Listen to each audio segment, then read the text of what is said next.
Before we start this video, a large thank you to Nicholas. Thank you, my man, for the support. Very much so appreciated. And Sterlix Dev, welcome back, my friend. Thank you for the continued support. It is very much appreciated. And as always, a massive thank you to Halo Burner and Ryan Bellin for their continued and massive support to the channel this month on Patreon. It is greatly appreciated, gentlemen, and I hope you enjoy the video.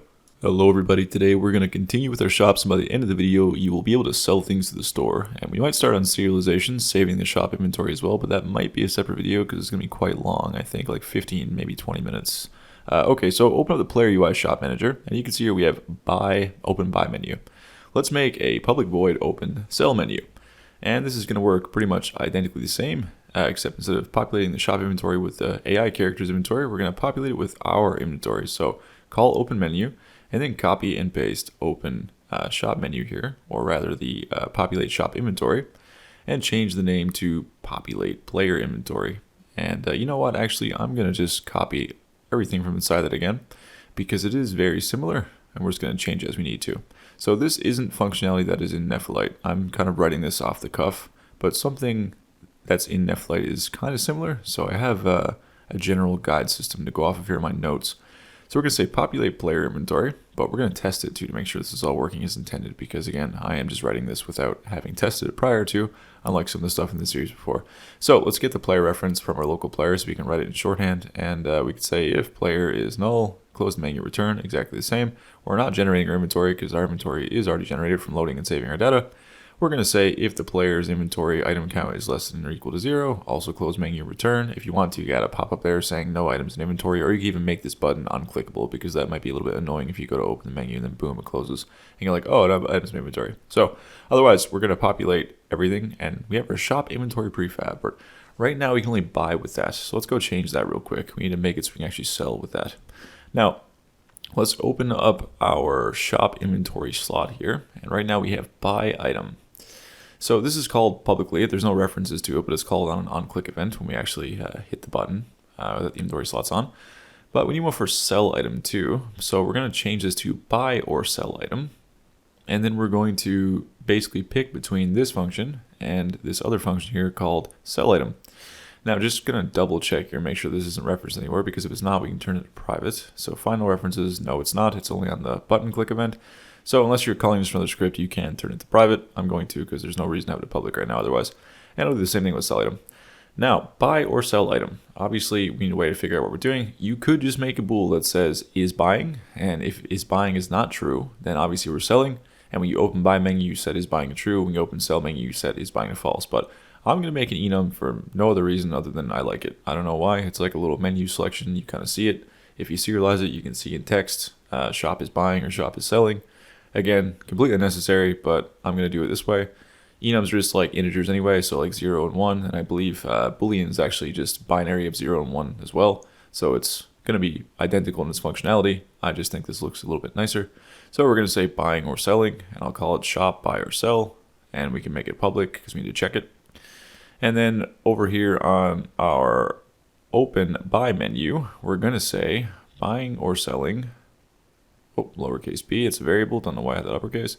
Buying or selling is equal to, and then we say shop, buy, or sell dot buying. And then on sell menu, we do the same thing, but we change it to selling. Okay, cool. Now we know when we're buying or selling. And like I said, optionally, you can just make a public bool is buying is equal to false, or true rather. And if it's false, obviously you gotta be selling. That's optional too. You can put it down here, but I'm gonna keep it like it is. So buy or sell item, we're going to do a switch statement now, and we're going to do a player UI manager instance.shop manager.buying or selling, and then we switch between buying and selling. And if you're not using the switch statement, you would say if is buying, then we call the buy item, else we call the sell item. And there we go. That looks nice. So we have buy item or sell item. Very good. Now, sell item is not populated, obviously, so let's go ahead and do that. Let's copy everything in here again, because it's going to be pretty similar. So obviously we can't sell in quantity stacks because I haven't covered that yet, but we can get rid of the item as a whole, which we will do. So if the item is null, obviously clear item and return. We don't need to check for if we have money because we're selling it here, and the shop always has infinite money in every game I've ever played. Well, that's a lie, not every game, but in Elden Ring. Plenty of games where the shop can't buy your stuff if they're out of money. So if you have that, you can check, and you can just do a check against the shop's inventory amount for their cash, and if they can't buy it, then you can't sell it. So we're going to say sold item is equal to, and we're not instantiating it. I mean, honestly, we can get rid of all this. We can get rid of the is infinite check, and we can get rid of the current item amount check because we don't have the slider to adjust how many we're selling. You're just selling the whole stack. And then we're going to say remove item from inventory, and we're going to pass the current item. We don't need to instantiate this because any item in our player's inventory is already instantiated, and we want to remove the actual root item.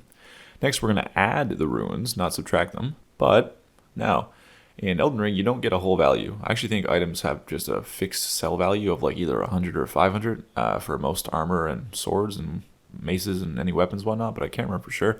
So what I'm going to do is give you something on the World Utility Manager called a, we'll call it a public float item, we'll call it sell division value. So this is what you're going to divide by every time. Basically, a lot of times you get half as what the item is worth, and some games it scales with your charisma or whatever, but we'll do 4. So every time you add ruins, now we're going to add the world item, the item value itself divided by the item sell division value, which is 4. So if you have an item worth $400, you're only going to get 100 for it. But if you try to buy it, you're going to have to pay 400. Now, obviously, you can change this whatever you want. Let's make an int for ruins gained. And then we're going to do an equal math f.round to int. And we're going to cast the current item value as a float.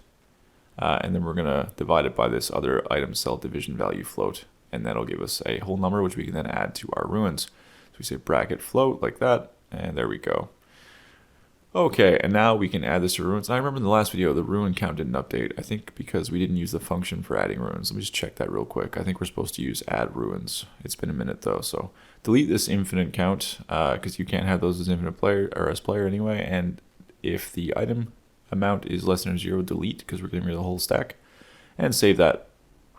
Okay, now back over on the player UI shop manager right here. I don't know why that was up there. Let's go ahead and go back to where we were, which was instantiating the inventory slots. Now right below that, the shop inventory, that stays the same. Checking the inventory slots stays the same, but now any reference to shopkeeper, we're going to change to player. And obviously AI character inventory manager becomes the player inventory manager.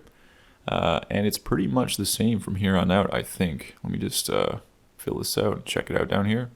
So we're going to say player inventory manager, looks good.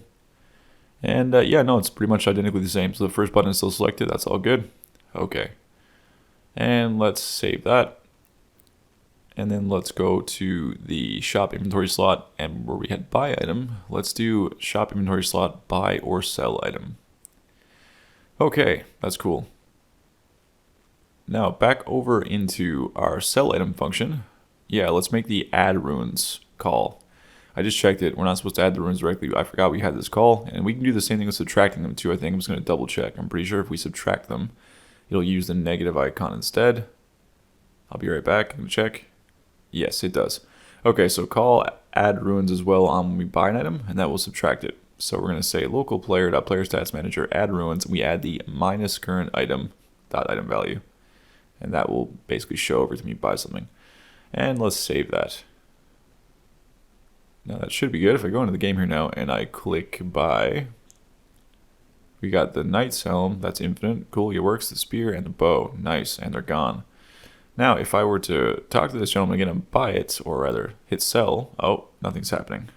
So let's go to our player UI, forgot to hook up the button. Now, did we call the shop manager directly, or I think we called a function from the dialog window manager first, didn't we? So if I were to go to the shop manager here and open, no, right, because then my dialog window is not going to close. So yeah, okay, so we got open buy from shop menu. So let's make one for open sell from shop menu because we have to close the dialog menu as well. You could add another on-click event above it just for closing the dialog menu, but doing it all in one function is nicer in my opinion. So let's go and duplicate open buy from shop menu, and let's call it open sell from shop menu. Or open sell to shop menu, I guess the properties say it. Then we're going to say open sell menu, save that, and hook it up on your player UI. So let's minimize this. Did not mean to click print screen. Go down here.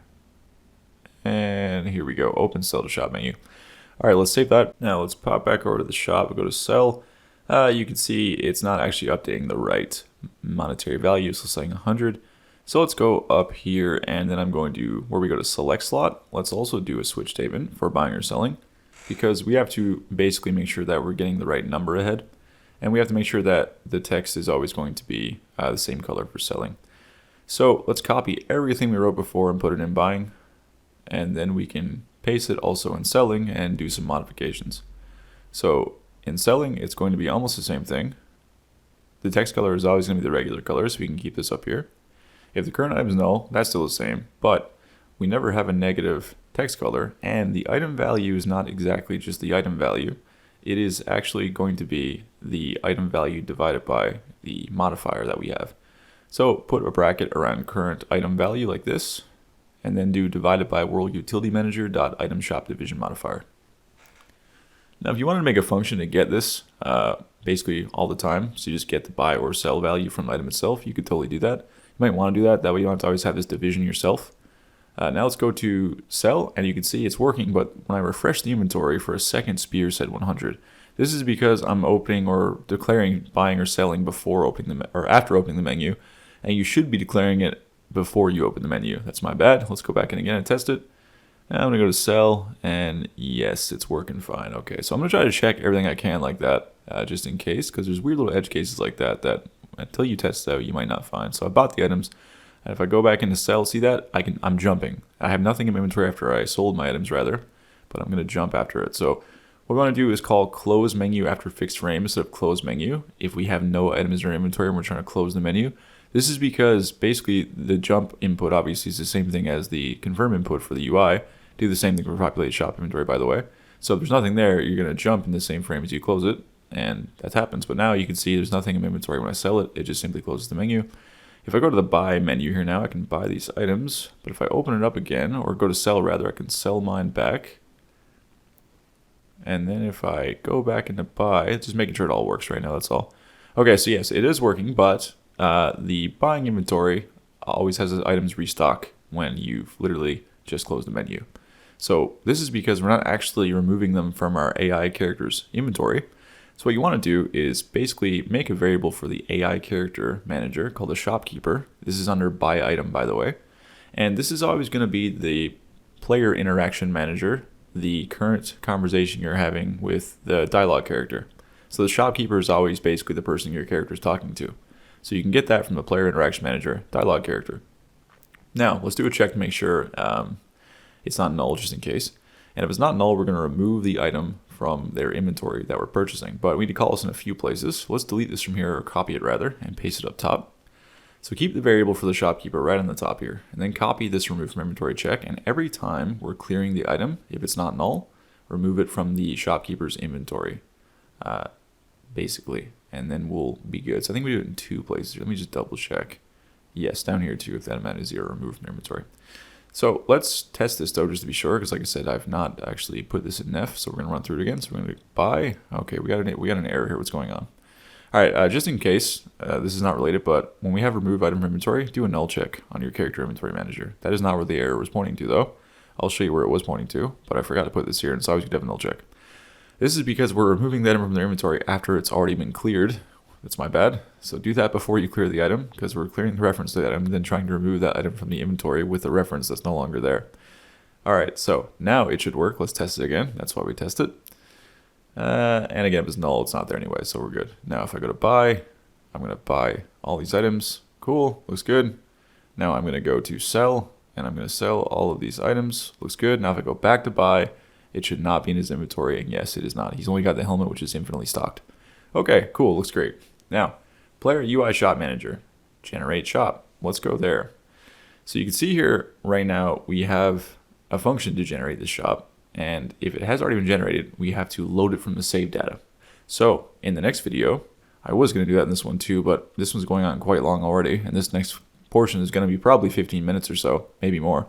We're going to make it so that basically your shop is going to, after it has initially generated and you talk to the NPC for the first time, is going to save itself in your character save data. Every item, all their counts, and if they are infinite. Also, a couple small polish elements like making sure 2 buttons can't be selected at the same time if you open the inventory multiple times. And I think I forgot to change the title headers from buying to selling. I changed the item values, but the title itself did not change. And if we got time to, I'll also throw in basically opening up the shop inventory and only viewing items in a certain category.